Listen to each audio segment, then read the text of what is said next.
e4, e4, e4.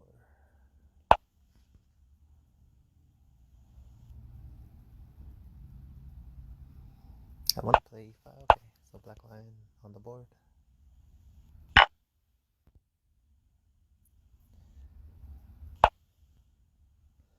Okay. Okay, I guess I have to play this bishop. He wants to play knight d5 eventually. If bishop takes, I just take with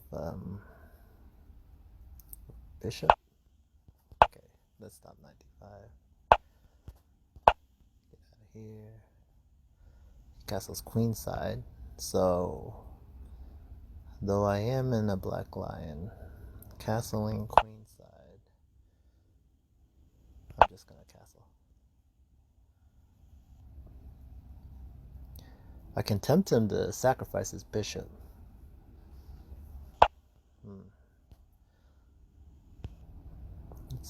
Let's open up the H file if we can.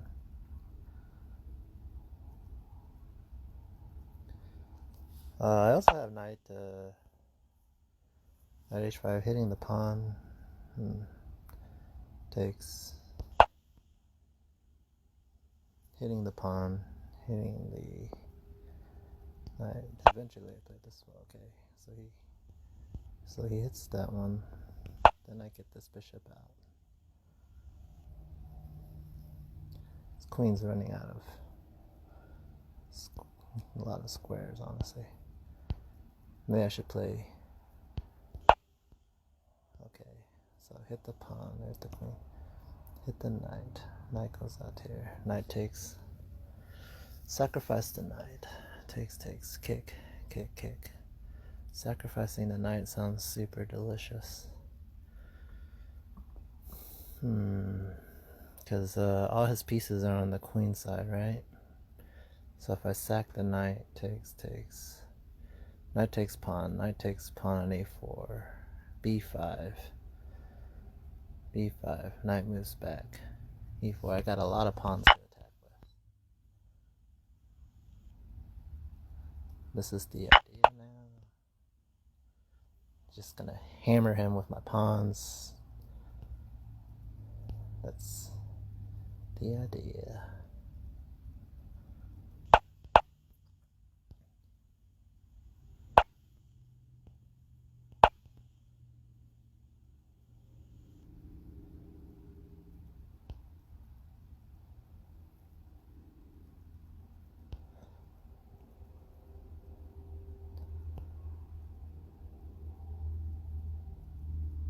Boom, boom. Oh, okay. Now I play the a3 pawn all the way up the board. Maybe.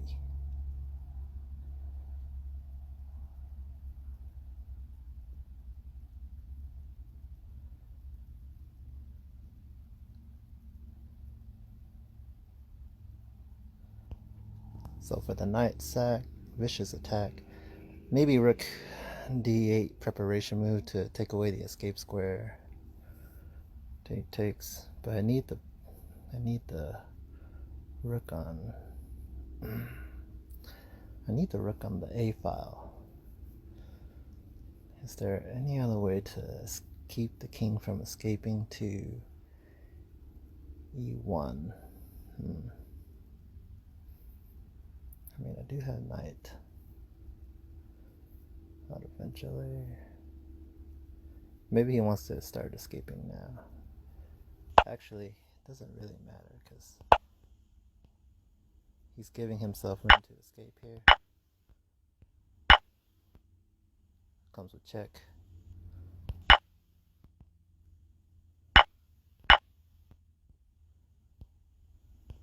Have a check, check, check, check, check. Can't go on the light squares, gotta go on the dark squares, check.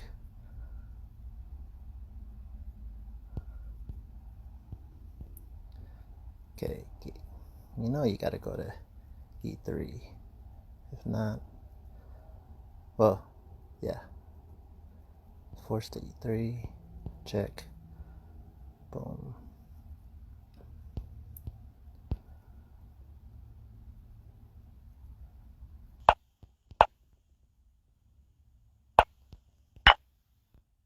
It's the squares. Bishop takes. Bishop takes. Hit the. Take the bishop. Okay.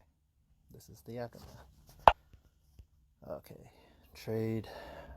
Takes. Bishop takes. He can't take back with takes. Then I win the rook. Very nice. For the sacrifice of the knight. Look at that. Damn, he knew something bad was gonna happen too. He was like already running. Boom, boom. Black lion, castle's queen side. Oh, get away. Okay. I just castle regularly.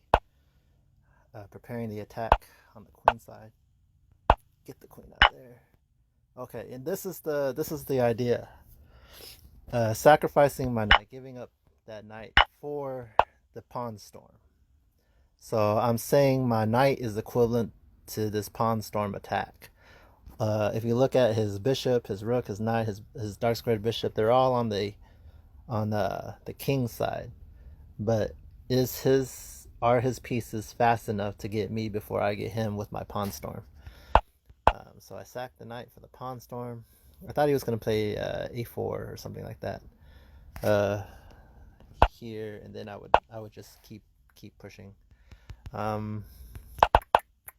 he went up there, knight b1. I feel like that was a kind of a major mistake. If this move pushed this pawn, and then his knight goes somewhere, this is check. Not even mate. but that's nice. I get 2 queens. Well, not even checkmate though. So he takes knight takes. Rook takes. Knight takes. Why didn't he play knight takes? Because I would just check him anyway. Takes. Rook takes. Rook takes. Queen. And I'm already doing the same sequence I did before. Probably. Boom. So that would just end up in the same sequence anyway. Transposes. He did an intermezzo, taking my knight first. Go with check. A lot of forcing moves have to be played. Check. Then I take the bishop here. This is the end of the melee. He trades queens, but his rook is pinned to the bishop, so that was not the correct move, sir. And then take that. Then we take the bishop. I take the rook in the corner. Up a rook and a bishop. Pass pawn on the c file. This is very bueno. That was a nice sacrifice.